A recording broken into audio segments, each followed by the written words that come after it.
Update. We'll chat to you soon. Let's get back to the budget now. Kelly O'Dwyer and Nick Champion with me. Kelly, criticism even from the Liberal state premiers. This budget has not gone down well. Well, look, everybody's entitled to their opinion, but I think what people realise and people appreciate is that this is a budget that will actually fix the structural problems that we have been left with. This is a budget that is tackling the debt and deficit left by Labor, and this is a budget where the burden is going to be shared by everyone. It's also a budget that is building for Australia.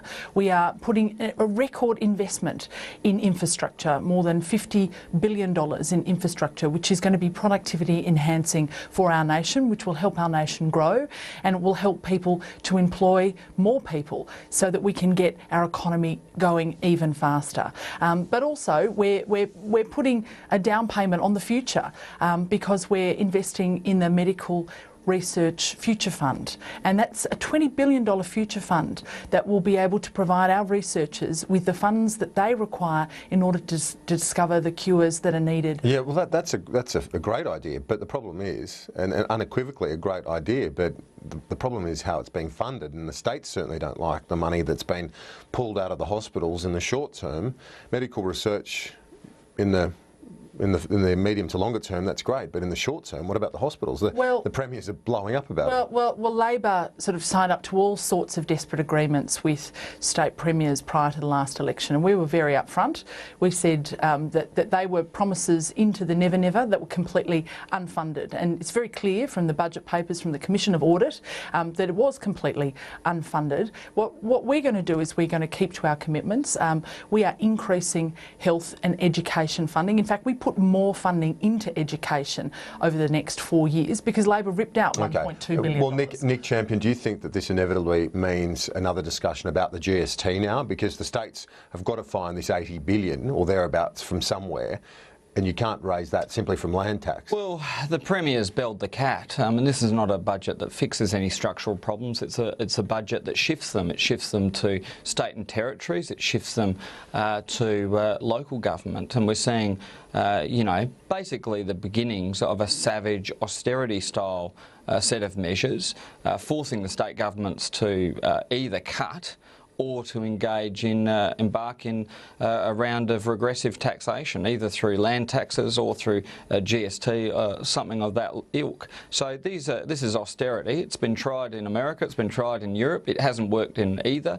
It tanks your economy, it sinks, it actually costs you jobs, it costs you growth, and it exacerbates your debt problem. How can you say something's austerity when they're spending $50 billion on infrastructure? That's hardly. Well, they're not. I don't know if you saw Albo on the whiteboard, but they're not spending $50 billion on infrastructure. What they're doing is shifting infrastructure around, and they're charging motorists for it. And what we're going to have is motorists in regional centres, places like Clare and Kapunda, where I grew up.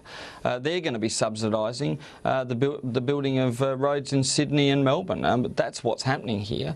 It's not an infrastructure budget at all. It's a sort of a pea and thimble trick. We see the same pea and thimble trick basically with we're going to get people out in the country to pay $7 to go see the GP in the hope of some miracle cure, 10 years down the track. What about the $5 billion? This is a very, very savage budget. But what about the $5 billion that Joe Hockey's got in this fund to provide bonus payments to the states? That only kicks in. That only kicks in if you have a wave of privatisations, and if you have a wave of privatisations, you'll see a wave of job shedding. That's what will happen. So we'll see things like what they're trying to do is force, for instance, the state government of South Australia to sell SA Water. If they do that, you can be sure you'll see two things. You'll see less jobs and higher prices. Let's get back to Kelly on some of the more difficult points to sell here.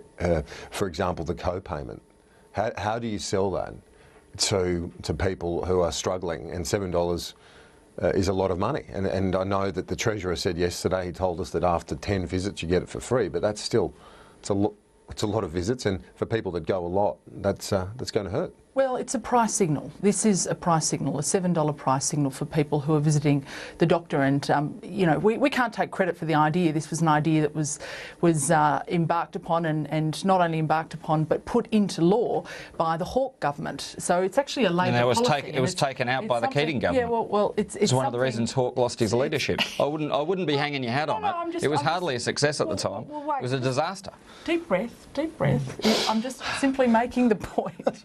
Simply making the point, Nick, that this idea has been around for some time to have a price signal. We actually have a price signal around pharmaceuticals. We already have that. I don't quite understand why it's okay to have a price signal around pharmaceuticals, but not to have a price signal around doctors' visits. The Labor Party can't quite understand why it's okay for one but not for another. Do you accept that it's the end of universal healthcare though in this country? No, not at all. No, it's simply people making a contribution to their healthcare, because unless we do that, we will not have a sustainable healthcare system going forward. The cost of providing healthcare is increasing exponentially. We saw that through the Commission of Audit.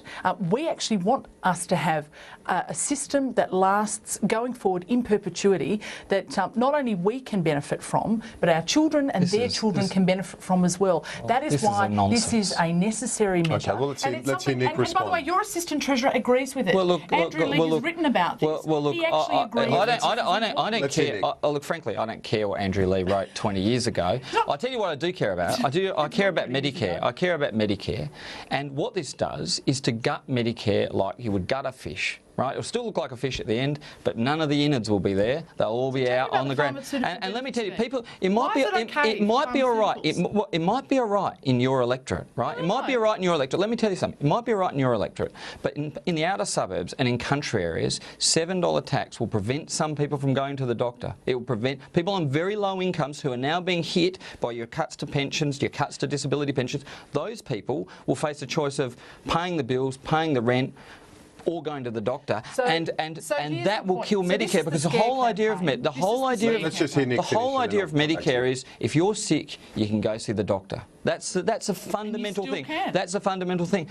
Only if you got $7. And some people live very close to very close to the poverty. They live day to day. They cut their bills very close. Well, no, there's not. Well, no, there's not. What about low-income workers? What about a casual worker? There's no safety net. Healthcare card. Any child under the age of Let's hear Kelly now. You know, there is a safety net. I mean, this is a massive scare campaign. Total hypocrisy by Labor, who claim that they want to preserve explain the safety net. So the safety net means who does it cover? Effectively, if you've got a healthcare card, if you are somebody who is at risk, you're somebody who actually needs assistance from the government, you after 10 visits will not have to pay the $7 fee. Well, let me finish. Let's take a person. I'll give you a scenario and you can answer it. You're a child under the age of 16. After 10 visits, you won't actually have to pay the $7 fee. Now we're simply asking everybody to be able to make a contribution for the benefit of all Australians. And the question you can't answer, Nick, is why it's okay for pharmaceuticals but not okay for doctors. Tell me why. Why is it okay? In one instance, why is that not a tax? Well, look, I think you're calling this a tax. Nick, your response. I think in an ideal world, we would have a greater access to pharmaceuticals, to be honest with you, Kelly. So you want to scrap that too? No, Kelly, just listen to me. But the whole idea of the system we have in place is if you need to see a doctor, you can get in to see a doctor. And your safety net won't cover the 25-hour-a-week supermarket worker who's casual and then 1 week or 2 weeks has no income because their hours get cut. Won't cover them. And they'll still have to pay their rent, but they won't get to see the doctor. And let's face it, right? Let's face it. Once you start charging for the doctor, it's the end of universal healthcare, and you're one step down the road of Americanising your healthcare, and that will lead to a change in the social fabric of Australia. And that's why the Labor Party is going to oppose it. That's why the people of Australia are going to oppose it. And it might be okay in your electorate, Kelly, but I can tell you, National Party electorates, suburban electorates for the Liberal Party, they're going to be up in arms. You've got a massive fight on your hands, not just from Nick Champion and co, but Clive Palmer. I spoke to him in the last hour. He's very much against it. This is the one thing he says he will 100% be voting against. Well, look, You're going we're to struggle trying to get it through the we're- Parliament. We're building for the nation, and this is an important component part of that, because not only do we put Medicare on a sustainable footing going forward into the future, which frankly the Labor Party doesn't care about, because they're all live for today, don't worry about tomorrow. That's the whole way. That's the whole way that they have dealt with our budget. This is why we have the budget mess that we have today, is because that's effectively what they did. They borrowed up big. They borrowed up big on the nation's credit card, and they continued to borrow, and they refused to pay down the debt. And that's what they want to do effectively with healthcare as well. We're simply saying everybody needs to make a contribution.